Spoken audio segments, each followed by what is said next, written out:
नमस्कार। एक बार फिर से आप सभी का स्वागत करती हूँ वंदना की हिंदी संस्कृत क्लासेज में। चिल्ड्रन, आज जो मैं विषय लेकर आपके सामने उपस्थित हुई हूँ वो बहुत ही इम्पोर्टेंट विषय है।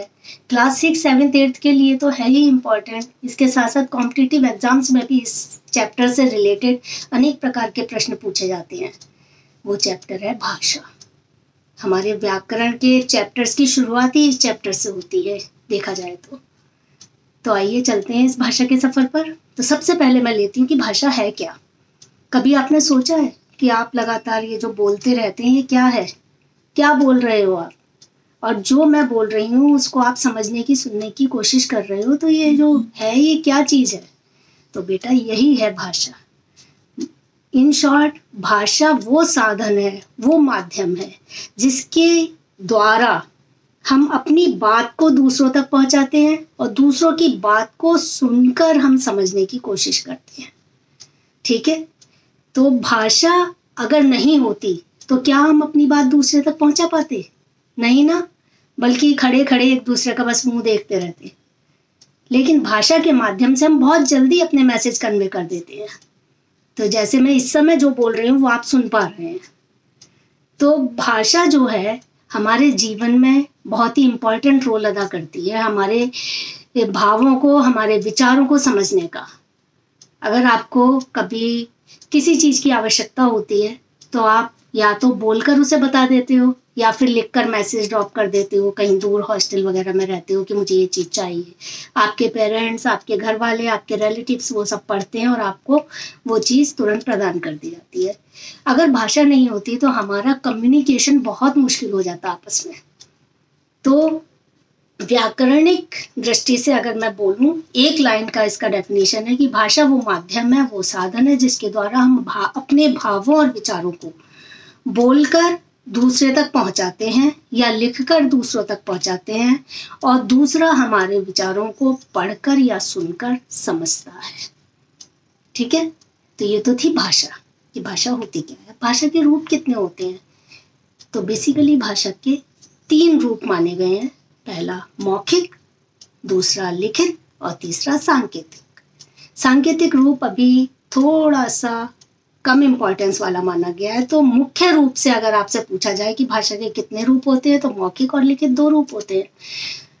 अगर आप सांकेतिक भी लिख दोगे तो गलत नहीं होगा, लेकिन अगर 2 रूपों के बारे में पूछा जाएगा तो वो दोनों हैं मौखिक और लिखित।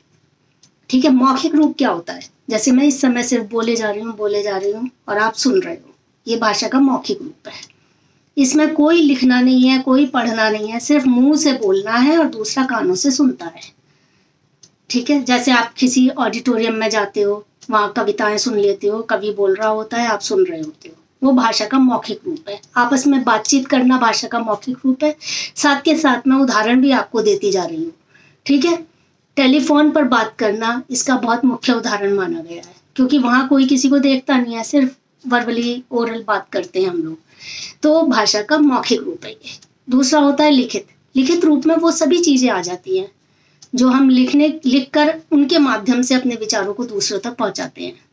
फॉर एग्जाम्पल, आप समाचार पत्र, जिसको आप न्यूज़पेपर बोलते हो, वो ले लीजिए। आप अपनी बुक्स, स्कूल की बुक्स ले लीजिए, जो भी आप पढ़ते हो वो भी सारे लिखित हैं, क्योंकि लिखा हुआ है तभी तो आप कुछ पढ़ पा रहे हो, है ना।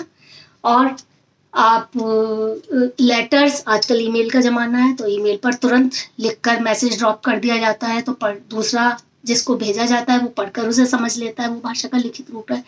तो जब हम लिखित रूप में लिखने के माध्यम से अपने विचार दूसरे तक पहुंचाते हैं और दूसरा व्यक्ति पढ़कर उसे समझता है, वो भाषा का लिखित रूप है। ठीक है, तो 2 रूप हो गए, मौखिक और लिखित। अब तीसरा जो मैंने बताया था, सांकेतिक। सांकेतिक क्या होता है? इसके नाम से ही आपको पता चल रहा है, संकेत। सिर्फ और सिर्फ जेस्चर के माध्यम से अपनी बात दूसरों तक पहुंचाना। दूसरा, साइंस के माध्यम से। साइन लगे होते हैं ना, आपने कई बार, कभी आप किसी रोड पर जा रहे होते हो तो आपने देखा होगा कि आप रोड फाइंड आउट करने के लिए देखते चलते हो कि अब एरो किधर लगा है, वहाँ डाइवर्जन के लिए एरो लगा होता है कई बार, है ना। वो सांकेतिक भाषा का रूप है। उस संकेत से, उस एरो से आप समझ जाते हो कि अब आपको इस दिशा में जाना है।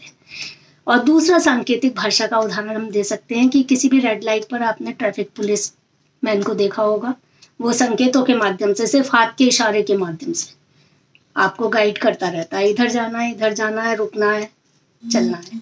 तो वो भाषा का सांकेतिक रूप है। समझ में आ गया? भाषा के तीनों रूप, पहला मौखिक, दूसरा लिखित और तीसरा सांकेतिक। ये तो थे भाषा के रूप। अब भाषा कितने प्रकार से हमारे देश में प्रयोग में लाई जाती है, किसी भी कंट्री में कितने प्रकार की होती है भाषा? भाषा के प्रकार अगर हम, वो भी रूप के ही अंतर्गत आते हैं बट थोड़ा सा डिफरेंट होते हैं। भाषा के प्रकार अगर हम देखें तो 3 प्रकार की होती है भाषा। मातृभाषा के रूप में, राष्ट्रभाषा के रूप में और राजभाषा के रूप में। अब बेटा आप पूछोगे कि मातृभाषा क्या होती है, तो आपने देखा होगा कि मातृ से मतलब माँ, ठीक है? बहुत सिंपल वे में बताने की कोशिश कर रही हूँ। माँ मीन्स परिवार। तो हमारे जो परिवार में भाषा बोली जा रही है, हमारे परिवार में जिस भी भाषा का यूज किया जा रहा है, और बच्चा जन्म लेने के बाद जब बोलना सीखता है तो सबसे पहले वो उसी भाषा को बोलता है जो उसके परिवार में बोली जाती है। उस समय उसे नहीं पता होता वो इंडिया में है कि इंग्लैंड में है कि यूएस में है, कहाँ है, कौन सी भाषा उसे बोलनी है। वो सिर्फ और सिर्फ अपने परिवार की भाषा को बोलना शुरू कर देता है। वो कहलाती है मातृभाषा, जो हम अपने परिवार के लोगों से सीखते हैं। ठीक है। इसके बाद दूसरी कैटेगरी आती है राष्ट्रभाषा के। ले लो पहले राष्ट्रभाषा नाम से ही पता है, राष्ट्र मीन नेशन, हमारी नेशनल लैंग्वेज। तो जैसे हिंदी हमारी नेशनल लैंग्वेज है, वो क्यों है? क्योंकि हमारे ऑल ओवर कंट्री एक बहुत बड़ा लोगों का ग्रुप है। मेरे ख्याल में अगर देखा जाए तो कम से कम 90% नहीं तो 85% लोग हिंदी जानते हैं, समझते हैं, बोलते हैं। तो चूंकि बहुत बड़े ग्रुप के द्वारा ये भाषा अपनाई गई है, इसे हमारी राष्ट्रभाषा घोषित किया गया है, तो हिंदी हमारी राष्ट्रभाषा है, नेशनल लैंग्वेज है। इसके बाद तीसरा पॉइंट आता है राजभाषा का। तो राजभाषा क्या होती है? राज शब्द को सुनो, राज मीन्स गवर्नमेंट से रिलेटेड कोई चीज।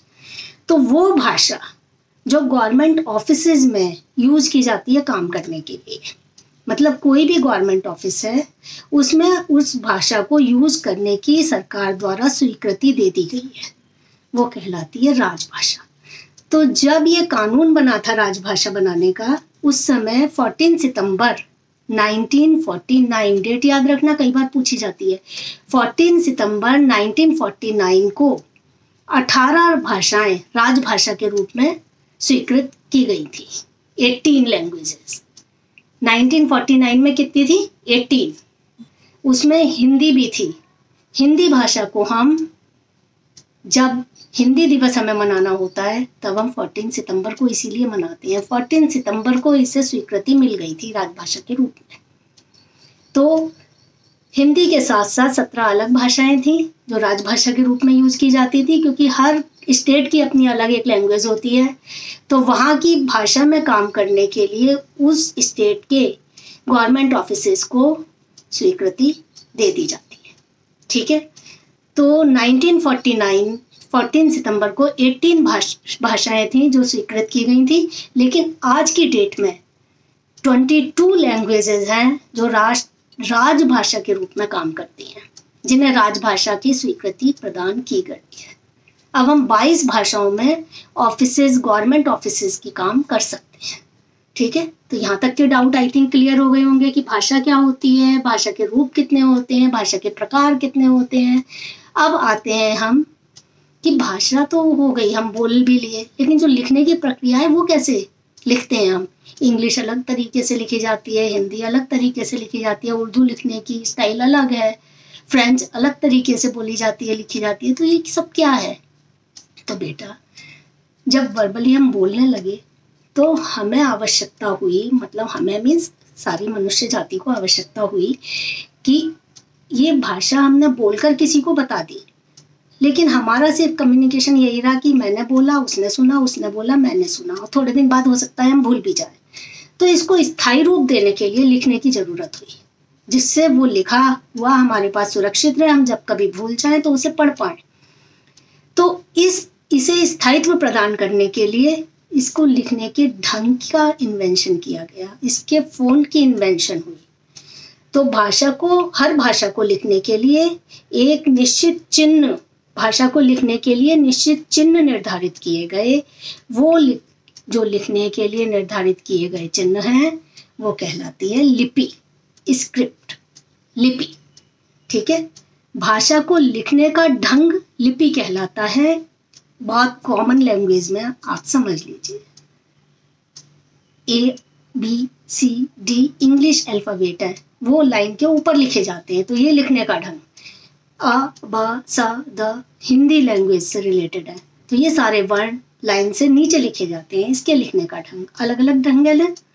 अब आप ले लीजिए उर्दू हम इस तरह से लिखते हैं, है ना, वो बिल्कुल ही अपोजिट साइड से लिखी जाती है, पढ़ी भी अपोजिट साइड से जाती है क्योंकि लिखी उधर से जाती है। तो उर्दू लिखने का ढंग, तो इन सब भाषाओं के लिखने के ढंग के लिए लिपि की आवश्यकता हुई, और इन लिपियों के नाम भी अलग अलग हैं।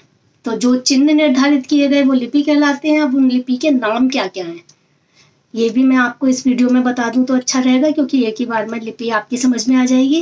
देखो बेटा, हिंदी, संस्कृत, गुजराती, मराठी, ये 4 तो प्रमुख लैंग्वेज हैं जो आप समझते हो, और चारों को लिखने का ढंग सेम ही होता है। तो इन सबको लिखने की लिपि के नाम को हम कहते हैं देवनागरी। मैं अपने बच्चों को, अपनी क्लास के बच्चों को ऐसे समझाती हूँ, क्योंकि हमारी संस्कृत भाषा इसमें सबसे प्राचीन भाषा है, जो मैंने भाषाओं के नाम लिए। और संस्कृत भाषा को देव भाषा कहा जाता है। क्यों? क्योंकि प्राचीन काल में देवता लोग इसी भाषा में बात करते थे, हमारे वेद पुराण सारे इसी भाषा में लिखे गए हैं, तो देवताओं के मुख से निकली है, इसलिए इसे नाम मिला देवनागरी। इस स्क्रिप्ट का नाम रख दिया गया देवनागरी। कौन कौन से? संस्कृत, हिंदी, गुजराती, मराठी, ये 4 प्रमुख भाषाएं, बाकी और भी हैं लेकिन ये 4 प्रमुख भाषाएं हैं। ठीक है, इसके बाद अब आ गए हम पंजाब की तरफ, तो वहां बोली जाती है पंजाबी। पंजाबी लोग या पंजाब में गुरु की आराधना की जाती है। गुरु भी देवताओं के समान ही पूजनीय होते हैं, आदरणीय होते हैं। ठीक है, तो गुरु के मुख से निकलने के कारण, गुरु ने बोला, उनके मुख से निकलने के कारण उनकी बातों को गुरु ग्रंथ साहिब में लिखा हुआ है, तो लोग उसको पढ़ते हैं। जैसे हमारे हिंदी में रामायण वगैरह पढ़ते हैं, ऐसे ही गुरु ग्रंथ साहिब का पाठ होता है। तो गुरु के मुख से निकलने के कारण पंजाबी भाषा की लिपि को नाम दिया गया गुरुमुखी। शायद कोरिलेट करके मैं इसलिए बता रही हूँ कि आपको शायद याद रखने में आसानी होगी, बच्चे भूल जाते हैं नहीं तो देवताओं के मुख से निकलने के कारण वो 4 भाषाओं की लिपि हुई देवनागरी, गुरु के मुख से निकलने के कारण पंजाबी भाषा की लिपि हुई गुरुमुखी। अब बची उर्दू। उर्दू को जो लिपि है उसका नाम है फारसी। इसको आप कोरिलेट कर लो पारस देश से। पारस देश मुस्लिम कंट्री हुआ करता था, है ना, पारस।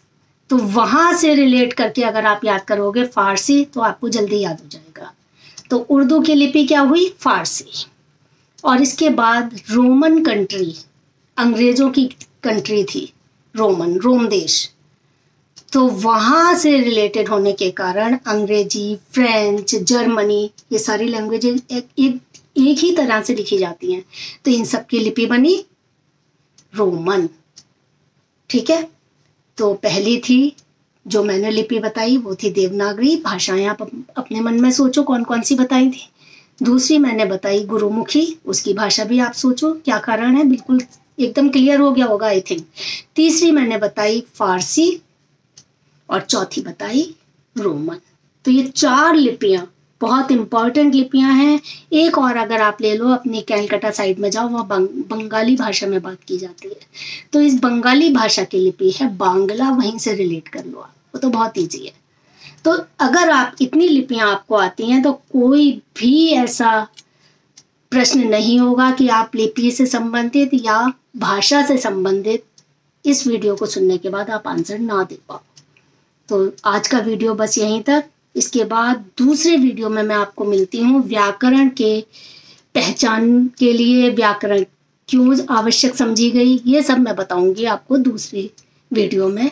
टिल देन बाय बाय, और प्लीज़ लाइक और कमेंट करना मत भूलिए, और अगर सब्सक्राइब नहीं किया है तो सब्सक्राइब भी कीजिए। आगे भी इसी तरह के वीडियो ग्रामर बेस्ड ज़्यादा आएंगे। अगर आप चाहेंगे तो चैप्टर बेस्ड भी बनाऊंगी, लेकिन ग्रामर बेस्ड ज़्यादा आएंगे। Okay, bye bye.